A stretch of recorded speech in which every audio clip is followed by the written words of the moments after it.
Semoga Tuhan beserta kita sekarang dan selama-lamanya. Inilah Injil Tuhan kita Yesus Kristus menurut Matius. Dimuliakanlah Tuhan.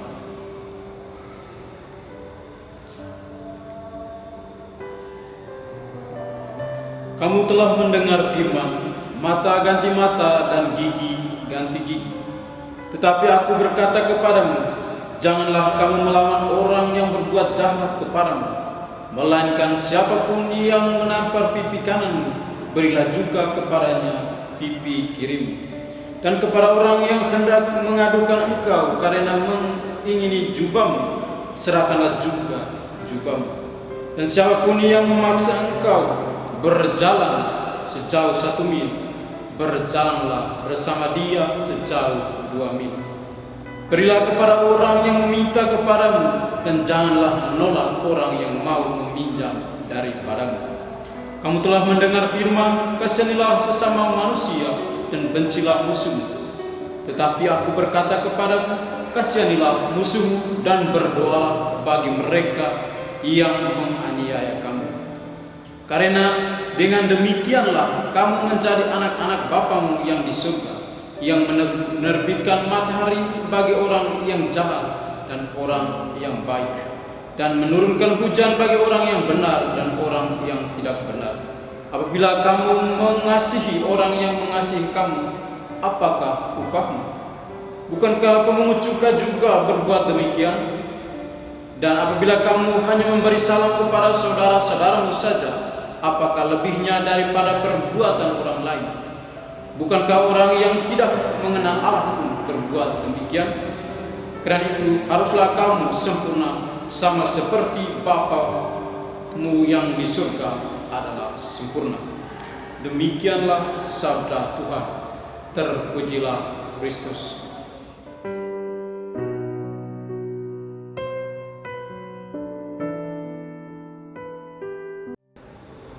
Sesama saudara dan saudari yang mencintai dan dicintai Tuhan, pada kesempatan ini saya akan membawakan renungan dalam tema standar surgawi untuk menjadi anak-anak Allah. Saudara dan saudari yang terkasih dalam Kristus Tuhan, ada seorang filsuf yang bernama Rousseau. Ia pernah mengungkapkan pernyataan seperti ini: manusia itu harus kembali ke alam. Tentu kita akan bertanya, apa maksud dari pernyataan ini? Gagasan yang dikemukakan oleh Rousseau mau mengafirmasi bahwasanya kepribadian manusia selama berada dalam lingkup alam pada dasarnya adalah baik. Namun dalam perkembangan zaman, ketika manusia keluar dari alam dan mengenal hidup sosial, maka di sana terciptalah strata politik dan pengkotak-kotakan sesuai dengan budaya dan keyakinan masing-masing.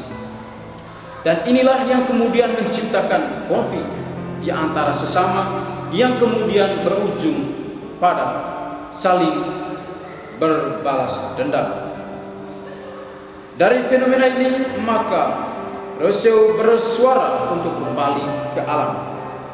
Kembali ke alam yang berarti kembali pada sifat manusia yang baik, manusia yang tidak buruk, tidak egois, tidak juga altruis, selalu hidup dalam kepolosan dan selalu memandang berada pada kedudukan yang sama dengan orang lain. Saudara dan saudari yang mencintai dan dicintai Tuhan, Injil yang diperdengarkan kepada kita melalui khotbah Yesus di bukit sebenarnya mau mengajak kita untuk kembali pada manusia awal, atau dalam bahasa Rousseau, kembali ke alam. Kembali ke alam dalam artinya kita hidup menurut apa yang telah Yesus wartakan melalui Injil hari ini, yakni menjadi pribadi yang rendah hati dan berbelas kasih kepada semua orang. Ada 3 poin yang akan menjadi pesan untuk kita renungkan pada hari ini. Yang pertama, jangan suka balas kejahatan dengan kejahatan. Ini kecenderungan hidup dan perilaku manusia di mana-mana. sering suka membalas kejahatan dengan kejahatan. Minim sekali kita temukan orang-orang yang mampu membalas kejahatan dengan kebaikan, karena disitulah terdapat titik lemah manusia.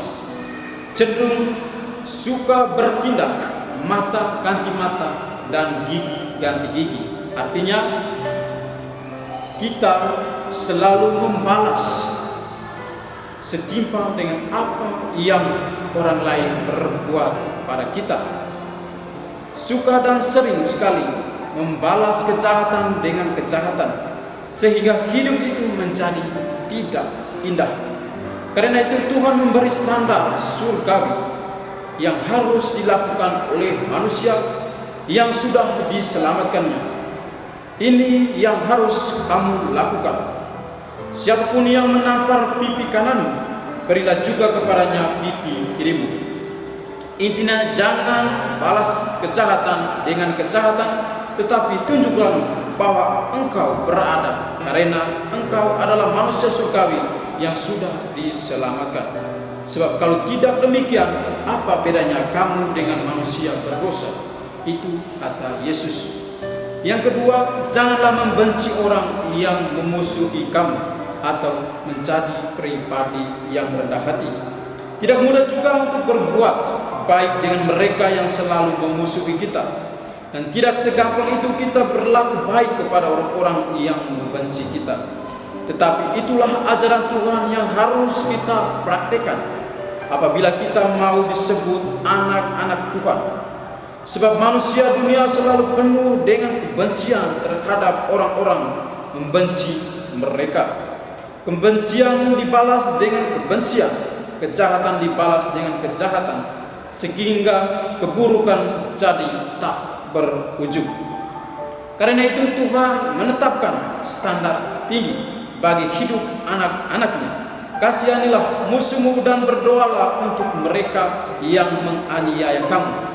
Sebab kebencian tidak akan pernah hilang apabila dibalas dengan kebencian, tetapi kejahatan bisa dikalahkan dengan kebaikan. Dengan cara hidup yang seperti itu, maka kamu akan disebut anak-anak Bapamu yang di surga, yang menerbitkan matahari bagi orang yang jahat dan orang yang baik. Yang ketiga, janganlah kamu memilah-milah untuk berbuat baik. Kecenderungan manusia hanya suka berbuat baik kepada mereka yang berbuat baik kepadanya. Sebaliknya, suka berlaku tidak baik kepada mereka yang berlaku tidak baik juga kepadanya. Itu tren dan cara hidup manusia kebanyakan. Kalau mau berbuat kebaikan, suka pilih-pilih. Lihat-lihat muka, apakah orang ini pernah berbuat baik kepada saya? Perilaku hidup yang seperti ini yang membuat kebaikan itu kadang punya batasan-batasan sempit, hanya kepada orang-orang yang menyukai kita, kepada mereka yang kita kasihi dan mengasihi kita. Padahal yang namanya kebaikan itu tidak ada batasnya dan tidak boleh dibatasi hanya kepada orang-orang yang kita sukai.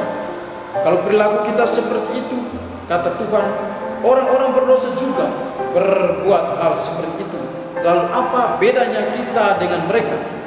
Sebab orang-orang yang tidak mengenal Allah pun berbuat demikian. Karena itu, kata Tuhan, kamu harus sempurna sama seperti Bapamu yang di surga adalah sempurna.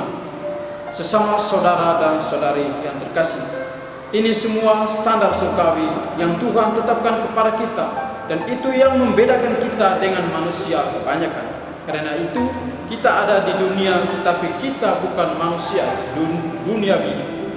Itu kata Tuhan. Semoga Tuhan membantu kita. Amin.